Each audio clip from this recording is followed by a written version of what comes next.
Half an hour later, you stand before the Marsden residence, which appears exactly as it did in your nightmares. The house's futuristic look is a strange contrast to the antiquated appearance of the stone wall and the wrought iron gate, which is locked shut and wrapped in steel chains. Even though the air is warm, a chill travels down your spine. The gathering clouds on the horizon hint at a brewing summer thunderstorm. You have two choices. Do you want to search the stone wall for a way in, or do you want to climb the gate? Well, hello and welcome back to another episode of The Games Therapist. My name is Adam, and I'm a licensed mental health counselor. And I believe that games can be powerful clinical tools when we use them intentionally. Today, I'm going to unpack something a little different, maybe one you haven't even heard of before. But this game is called House of Danger. All right, so let's get into it.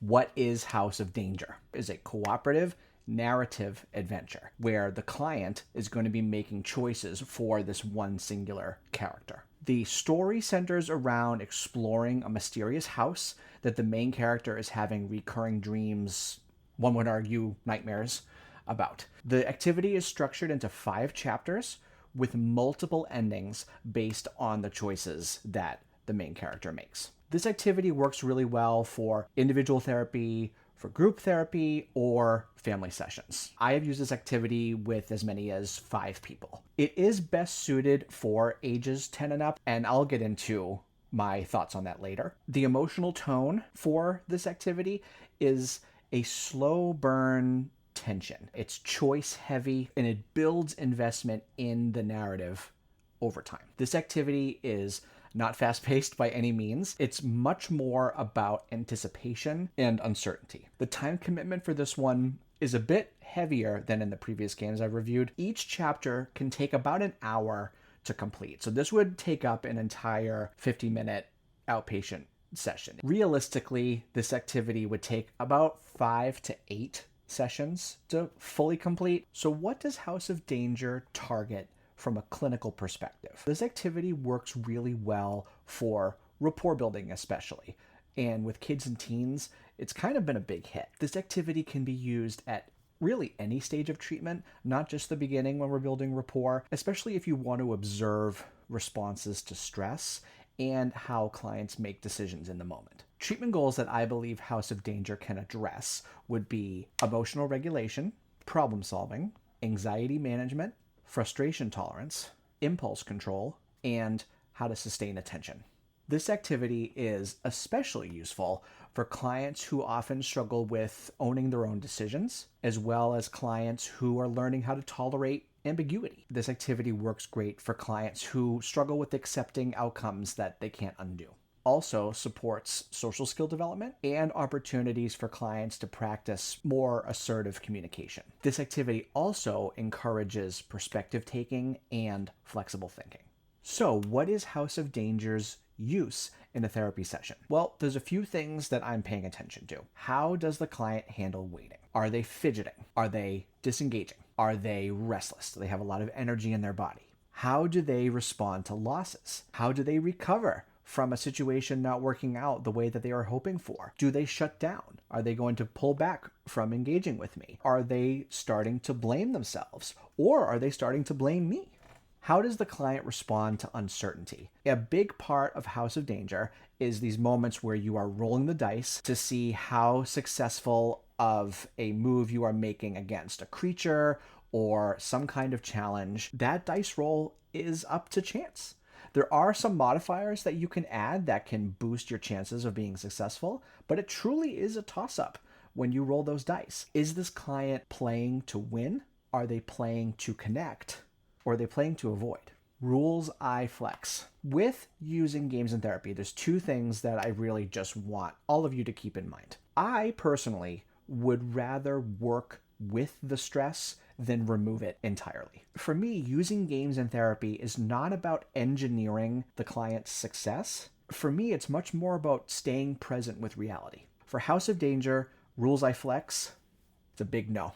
I don't flex a single rule in this activity. When a client gets dysregulated, I am going to name what I'm noticing without shame. I'm going to focus on recovery and not prevention. We're going to let the emotion happen, and we're going to support the client's return to baseline. We're going to offer choices instead of control. Should we take a break? Should we try out a coping skill? Do we take a breath?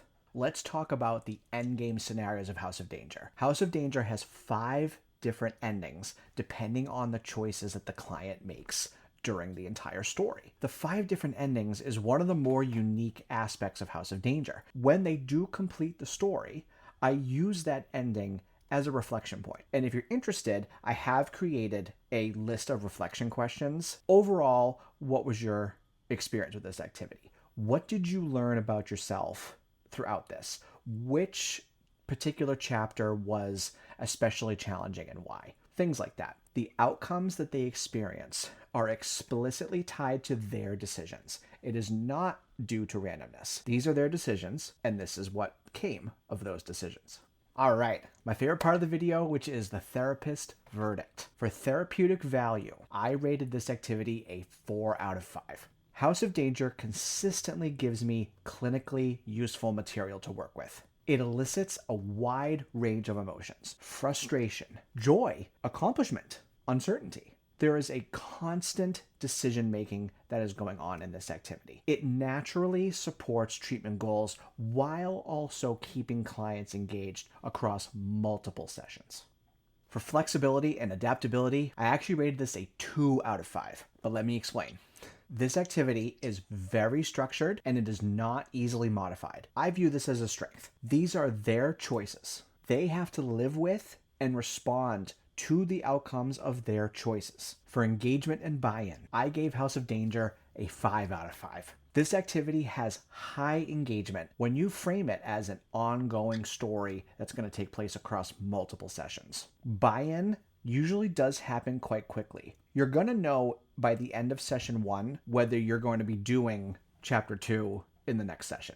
This activity naturally creates anticipation. Oftentimes I hear when someone's coming back, let's pick up where we left off, and we dive right back in to the story. This activity is not very replayable. Clients do feel satisfied by the experience that they had because it was unique to them. For session fit and practicality, I gave this activity a 3 out of 5. This activity requires a lot of effort from the therapist. I won't lie. The setup and the tracking of progress does take a lot of intention. I do have a helpful strategy for you though. This I learned over time. At the end of each session, after the client leaves, I would take my phone and snap a photo of their current board, have that as a resource so that when they do come back, I can find that photo, reset the board the way that it was before they left, and then pick up where they left off. As you play House of Danger, you are collecting items, you're also growing in experience and in power, and it's important to remember where the client left off. They worked hard for all that, so you want to make sure you honor that time that they invested in it. This activity works best within the context of that 50+ minute session. You do not need to finish a chapter each time. Just make sure that you document the progress that your client made during that particular session. This activity is portable, head for scale.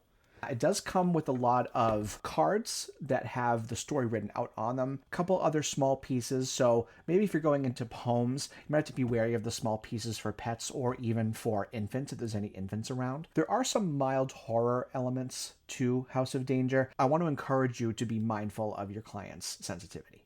And last but not least, therapist enjoyment. I rated House of Danger a 5 out of 5. I genuinely enjoy this activity. It's really unique and it's really engaging. It feels like you're co-creating a story with your client. This activity is also great for lower energy days for me. The game really helps carry the session. I have also found that my own enjoyment of this activity increases when I see how excited and invested my clients are. House of Danger isn't about winning. It's about experiencing the outcome of your client's choices in real time.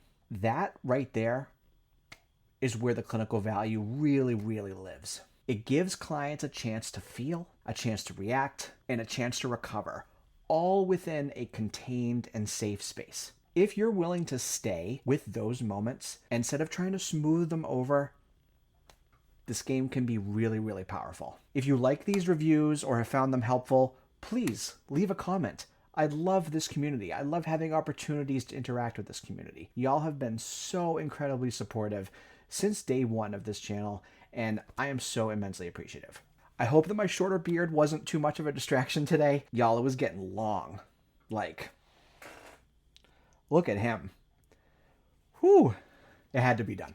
In closing, I want you all to remember, sometimes the right game can lead to the right conversation. Can't wait to see you all in the next one. Have a good one.